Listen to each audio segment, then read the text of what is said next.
এখানে কেক কাটছিলাম, দাদাভাই এখানে মনের শোকে খাচ্ছে।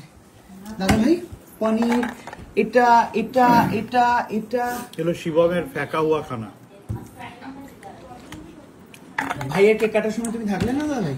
আর কত থাকবে রে? হ্যাঁ আর কত থাকবে? দাদার খাওয়ার সময় তুই থাক, একটু খাইয়ে দে ভালো করে। কিরকম কুটনি হয়ে উঠেছিস রে তুই দোকানটা। খাচ্ছ দাদাভাই? চিকেন দিয়ে দাও। হ্যাঁ না চিকেন খাওয়ার ইচ্ছা হচ্ছে না। এই কি খাও? গুল্লু এসেছিল, গুল্লুই এত দায়িত্ব নিয়ে এসেছিল, একজনের দায়িত্ব নিয়ে সুন্দর কেকটা আমার কাছে পৌঁছে দিয়েছে। আর একটা কথা, পরশুদিন থেকে এই যে ফোনের যে দায়িত্বটা আমি গুল্লুকে দিয়েছিলাম, অ্যাকচুয়ালি গুল্লু না হাঁপিয়ে উঠছে ফোন ধরতে ধরতে। আর মানুষজন গুল্লুকে খুবই অনেক কিছু বলছে যে কেন আমার সাথে কথা বলিয়ে দিচ্ছে না, কেন এইসব করছে না। এই জন্য গুল্লু তার এই ফোন ধরার দায়িত্বটা একটাও সফটওয়্যার এজেন্সিকে দিয়ে দিচ্ছে। তো আপাতত সেই সফটওয়্যার এজেন্সি পুরো আমার ফোন কলসটা ম্যানেজ করবে, আর গুল্লু আর এই দায়িত্বে থাকছে না আপাতত। যাই হোক গুল্লু, থ্যাংক ইউ আসার জন্য। সামনে দিয়ে দেখা হচ্ছে, আমার পাঞ্জাবি পাওনা রয়েছে, সেটা যেন আমি পেয়ে যাই। ওকে, কবে পাবো? এই তো যেদিনকে যাবো সেদিনকে। ও মা, কোত্থেকে এলি? আমি মাঝখান থেকে ঢুকে গেছি। চুনি মায়ের মতো দেখতে লাগছে, মাথায় কারণ আমি ফুলটুসি বেঁধে। প্রচুর খেটেছি এবং তুই এটা কার ব্লগ চলছে? আমার ব্লগ। ওকে, এবার এই যে সবাইকে গুল্লু তো ব্লগ করেন, তুই কার ব্লগ বললি?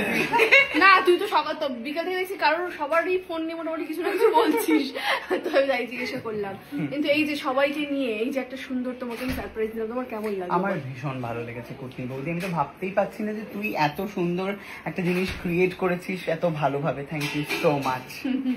আর প্রত্যেক কটা আমার কাছের মানুষজনকে বলেছে, এটা হচ্ছে সব থেকে বেশি, মানে ও জানে, ওর কাছে খবর রয়েছে কারা কারা বলছি। আর কাউকে বলিসনি? আমার কাছে তো মাম্পি রাহুল, আমার কাছে মাম্পি রাহুল ওরা আসেনি, আমি জানি না কেন। আর বাকি মানে আয়েশা ভট্টাচার্য আমার কাছে। ও আয়েশাটা তো আমি জানতাম না, আমি রিসেন্ট তোকে দেখি না ওর সাথে, ওই জন্যই। হ্যাঁ সেটা অবশ্য ঠিক।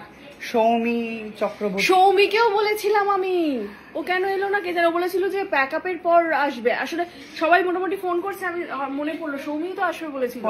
ফোন করতে কি বলছো? কি বদমাইশ মহিলা রে বাবা।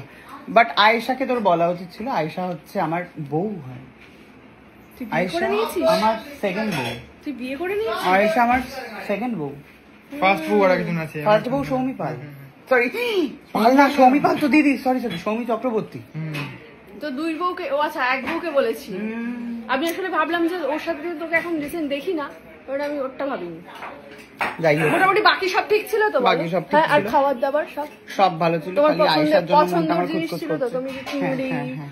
পাবদা, সব ভালো ছিল, সব ভালো ছিল। থ্যাংক ইউ, টাটা টাটা গুল্লু, টাটা।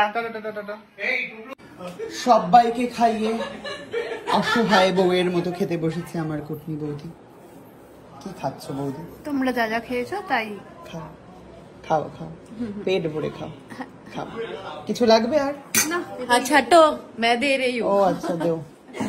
বয় টাটা। যেটা আমার লক্ষ্য, সেই জায়গাটা যখন পৌঁছায়, অনেক ফ্লাওয়ারি গার্ডেন। Bye bye. মুকুটটা খোল, এটা পরে যা, মুকুটটা খোল। রাজা রাজত্ব হারিয়ে চললো। Okay bye. হ্যাঁ হ্যাঁ, দে নিচে আয়, গাড়িটা দে।